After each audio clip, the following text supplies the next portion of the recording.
الحمدللہ رب العالمین والصلاة والسلام علی سید المرسلین وخاتم النبیین وعلی آلہ واصحابہ اجمعین۔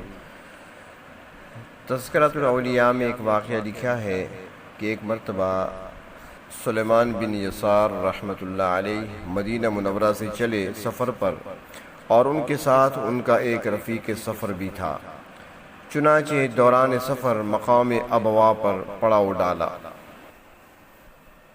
سلیمان بن یسار رحمۃ اللہ علیہ لوگوں میں زیادہ خوبصورت اور زیادہ پرہیزگار اور متقی تھے۔ رفیق سفر نے کھانا لانے کے لیے کپڑا لیا اور بازار کی طرف چل پڑا تاکہ کھانا خرید لائے۔ حضرت سلیمان بن یسار رحمۃ اللہ علیہ خیمے میں تشریف فرما تھے کہ اتنے میں ایک اعرابیہ کی نظر پہاڑی کے بالائی حصہ سے ان پر پڑ گئی۔ وہ اعرابیہ عورت نظر پڑتے ہی ان پر فریفتہ ہو گئی اور ان کے حسن و جمال کو دیکھ کر پہاڑ سے نیچے اتری اور آپ کے خیمے میں آ گئی۔ حالانکہ اس نے برقع پہن رکھا تھا اور دستانے پہن رکھے تھے۔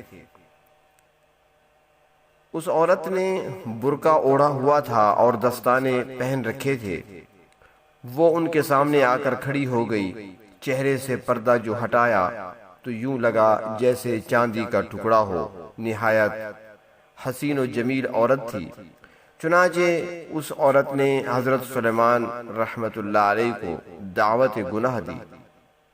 حضرت سلیمان بن یسار رحمۃ اللہ علیہ نے فرمایا، تجھے شیطان نے تیار کر کے بھیجا ہے۔ پھر انہوں نے اپنا سر آستینوں کے درمیان رکھ لیا اور گریہ وزاری شروع کر دی۔ جب عورت نے یہ عالم دیکھا تو اپنا برقع چہرے پر لٹکایا اور جلدی جلدی اپنے خیمہ کی طرف واپس چلی گئی۔ اتنے میں سلیمان بن یسار کا رفیق سفر واپس لوٹ آیا اور جو سامان لینے گیا تھا وہ بھی خرید کر ساتھ لے آیا۔ اس نے آ کر حضرت سلیمان بن یسار کی طرف دیکھا تو ان کی آنکھیں رونے سے پھٹی جا رہی تھیں۔ پوچھنے لگا، آپ کیوں رو رہے ہیں؟ جواب دیا، بس خیریت ہے۔ اس نے پوچھا، کیا بچے یاد آ گئے؟ فرمایا، نہیں۔ عرض کیا، پھر قصہ کیا ہے؟ بچوں سے آپ کو جدا ہوئے 3 دن ہوئے ہیں۔ رفیق سفر بار بار پوچھتا رہا۔ بالآخر انہوں نے حقیقت حال سے رفیق سفر کو آگاہ کر دیا کہ تمہارے جانے کے بعد میرے ساتھ کیا کچھ پیش آیا۔ رفیق سفر نے دسترخوان لگایا اور اس نے بھی رونا شروع کر دیا۔ سلیمان رحمۃ اللہ علیہ نے پوچھا، تم کیوں رو رہے ہو؟ تو وہ کہنے لگا، میں آپ کی بنسبت رونے کا زیادہ حقدار ہوں۔ پوچھا، وہ کیوں؟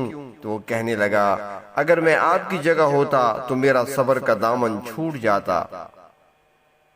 چنانچہ وہ دونوں مسلسل روتے رہے۔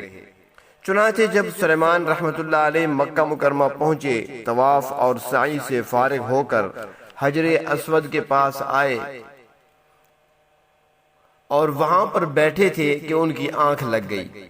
جو ہی آنکھ لگی، خواب میں دیکھتے ہیں کہ ایک انتہائی خوبصورت، حسین و جمیل، قد آور اور خوشبو سے مہکتا ہوا شخص ان کے سامنے آیا۔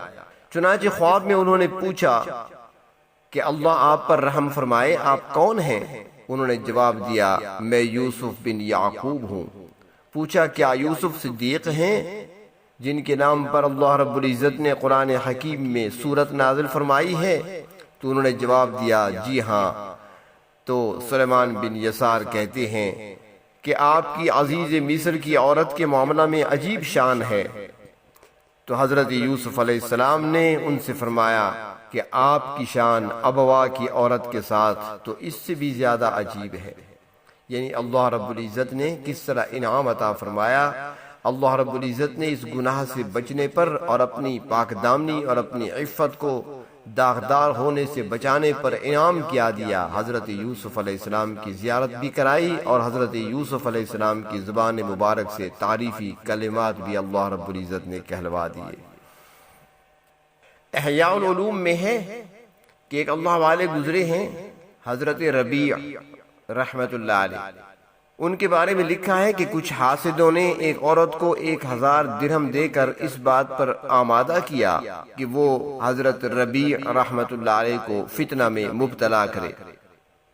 چنانچہ اس نے عمدہ لباس زیب تن کیا، خوشبو لگائی اور زیور سے آراستہ ہو کر اپنے حسن و جمال کا فریفتہ کرنے کے لیے حضرت ربیع رحمت اللہ علیہ کے سامنے آئی، تو آپ نے صرف 3 جملے ایسے ادا کیے کہ اس آنے والی کی زندگی بدل گئی، اور مرنے سے پہلے اللہ رب العزت نے اس کو عابدہ بنا لیا۔ حضرت ربیع نے فرمایا کہ بہن، آج تجھے جس حسن پہ ناز ہے، اس وقت تیرا کیا حال ہوگا جب تیرا چہرہ کسی بیماری کے سبب بگڑ جائے، اس کی رونق ختم ہو جائے اور تو ہڈیوں کا ڈھانچہ رہ جائے۔ آپ نے فرمایا اس وقت تیرا کیا حال ہوگا جب تجھے قبر میں ڈالا جائے گا اور تیرے جسم پر کیڑے چلیں گے جو تیرے گالوں اور تیری ہڈیوں کو نوچ لیں گے اور تو ہڈیوں کا ڈھانچہ بن جائے گی۔ اور آپ نے فرمایا کہ وہ دن یاد کر جب قبر میں منکر نکیر آئیں گے اور تجھ سے سوال کریں گے۔ آپ نے یہ 3 جملے اس درد کے ساتھ ادا فرمائے کہ وہ بے ہوش ہو کر زمین پر گر پڑی۔ جب ہوش آیا تو اپنے گناہوں پر سچی توبہ کی اور اللہ رب العزت نے اسے بہت بڑی عابدہ بنا دیا، یہاں تک کہ لوگ اس کے پاس دعائیں کرانے کے لیے آتے تھے۔ بعض اوقات اللہ والوں کی دعائیں لگ جاتی ہیں اور فوراً ہی اپنا اثر دکھاتی ہیں۔ علماء نے لکھا ہے کہ اللہ کے ایک ولی ایک مرتبہ کشتی میں سفر کر رہے تھے، دریا پار جانا چاہتے تھے، اور اس موقع پر انہوں نے ٹنڈ کرائی ہوئی تھی، یعنی اپنے سر کے بال صاف کرائے ہوئے تھے، سر پر اس طرح پھیرا ہوا تھا اور ننگے سر تھے، اللہ کے ولی تھے۔ کشتی میں سوار ہوئے تو کشتی میں کچھ نوجوان پہلے سے ہی موجود تھے، وہ بھی دریا پار کرنا چاہتے تھے، لیکن چونکہ جوان تھے، لڑکے تھے، ان کے اندر شرارت پائی جاتی تھی۔ تو اللہ والے جو تھے وہ بیٹھے ہوئے تھے سر جھکا کر اپنے رب کی یاد میں، تو ایک لڑکے نے آ کر اللہ والے کے گنجے سر کو دیکھا تو اس پر آہستہ سے ہاتھ مارا، چپت ماری۔ حضرت نے سر نہیں اٹھایا، کچھ نہیں کہا، تو دوسرا لڑکا آیا ازراہ شرارت، اس نے بھی یہی حرکت کی، اور پھر یہ ہوا کہ وہ باری باری حضرت کے سر پر ٹھونگے لگانے لگے، حضرت کے سر پر تھپڑ لگانے لگے۔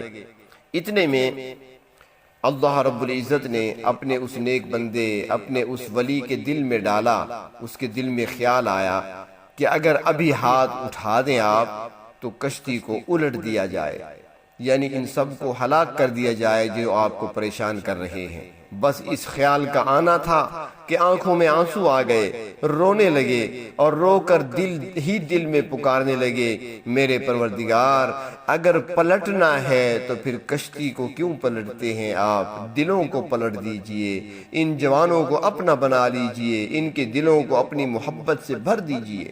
بس اللہ والے کی دعا کا نکلنا تھا دل سے کہ اللہ رب العزت نے اس دعا کو ایسا قبول کیا کہ وہ سارے نوجوان اپنے وقت کے ولی بنے۔